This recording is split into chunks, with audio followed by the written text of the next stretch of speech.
Shoalhaven, where the council's in the news again. From rates to roads and trees. Another one bites the dust. With a press release, the long game came to an end. Council today announces the resignation of Acting Chief Executive Officer James Ruprai, who has served in the role for the past 8 months and as Director City Development for nearly 3 years. Mr. Ruprai has made the decision to step down to pursue new professional opportunities and spend more time with family. So what is the story behind this? I have a GIPA application that relates to an allegation that a former very senior councillor had emailed James alleging that he was set for the job prior to the departure of Ms. Stevens. The truth to this will only come out once the GIPA has been finalised, so it is only an allegation at this time. I am being stalled by council on this and am in the process of going to Impart to get the information. Could it be that it was all getting too hot for Trish and Sig to get James into the job? We witnessed the manoeuvres to remove any opposition on the selection committee. I understand that several residents complained to state agencies about this, including ICAC. I personally have not been a fan of the acting CEO, only due to the lack of transparency and the deep support he had from Sig. Allegations had been raised that he had been keen to see the departure of Ms. Stevens, who had announced that his position would be abolished.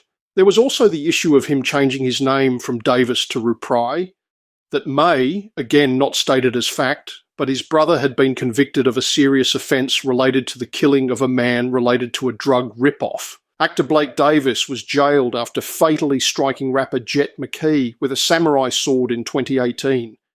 McKee had broken into Davis's Forest Lodge home, assaulted him with knuckle dusters, and threatened his girlfriend. After McKee fled with her bag, Davis chased him down and struck him in the head with the sword. The court found Davis guilty of manslaughter, not murder, ruling he used excessive self-defence. He was sentenced to 5 years and 3 months, with a minimum of 2 years and 9 months before parole. Mental health issues, including PTSD, were considered in sentencing. You may remember that the sword that had been in the council chambers had been removed well after the above incident. A strange coincidence. No suggestion that was the weapon, just a sword. Question was put by me to James in writing about the above issues, but he did not answer, neither confirmed nor denied it.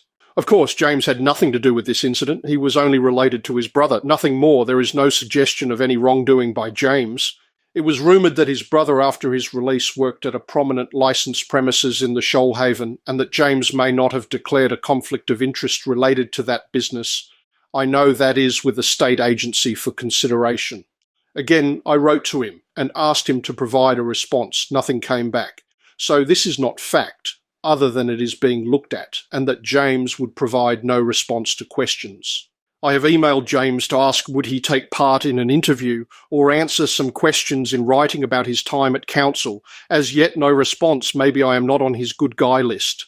So it is not hard to see the pattern with Trish, that she is close to people and then they are dead to her. Remember Joe Gash and that fallout? I am only wondering how long it will be before Denise Kemp and Selena Clancy outlast their usefulness or become too toxic doing dirty work. What comes to my mind is that it is like a stone skimming across a sewer pond.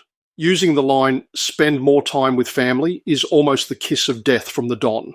A similar line was used with Ms. Stevens about returning to Victoria to be with her family, and I know that she never returned to Victoria. Will we ever find out why we are burning through senior staff at council? So much for the SIG transparency promise. SIG is like a production company setting up soap operas rather than delivering for the community. A shambles and a disgrace. Already there are rumours of even more drama with the new CEO and their political connections. Let's see what happens. Another scapegoat taken into the home paddock.